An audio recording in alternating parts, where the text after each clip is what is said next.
Welcome, ladies and gentlemen, to another first try.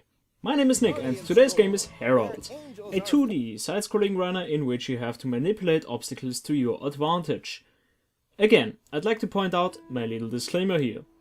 I was provided with a review copy for that game, so if you think I'm biased by that, feel free to check out other reviews. So, let's get it on, shall we? Herald is developed by Moonspider Studio and it was supposed to come out about 2 years ago, then it was delayed for some reasons, and now it's on Steam.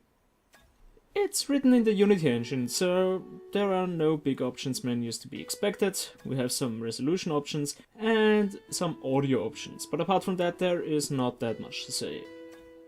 By the way, the game requires you to have a controller plugged in, so if you're planning on getting this game, you will need to have a controller first. The game itself is segmented into 4 zones with 3 levels each. A little bit lackluster when it comes to variety in my opinion, but it's not too bad either.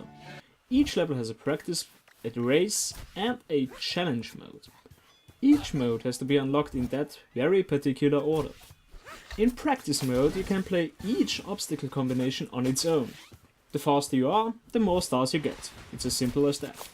You have to complete each practice level to unlock race mode, and when you get the maximum amount of stars, which is 3 per segment, you get the bonus puff power.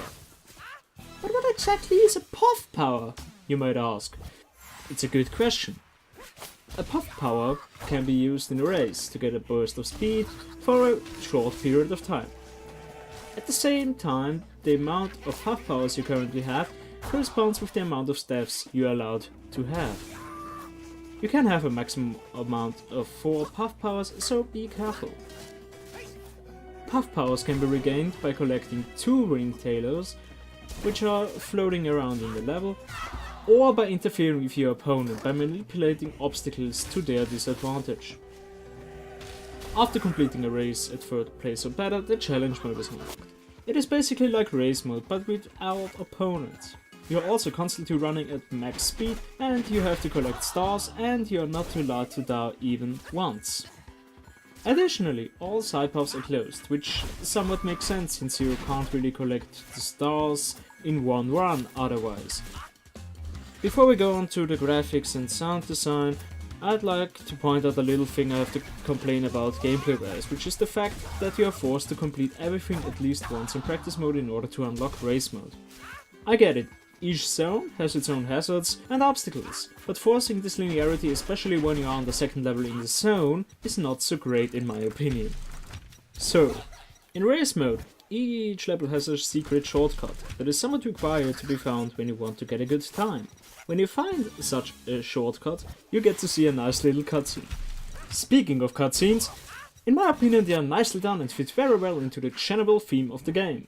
The narration is good, as well as the overall presentation, so they are surely worth watching. Sound and art design wise, the game looks really good. The soundtrack is somewhat unique, and for some reason it reminds me of The Lion King, which is not bad, don't get me wrong, but when I first heard it I got a little bit confused to say the least. It might also be due to the fact that I don't hear a gospel choir singing in the background of a game that often. The general art direction of the game is inspired by Disney movies, and to me the game artwork is somewhat reminiscent of SNES games like Aladdin or Asterix and Obelix. So let's come to conclusions. It has been a great experience so far and there wasn't really that much to complain about, so I'd recommend it.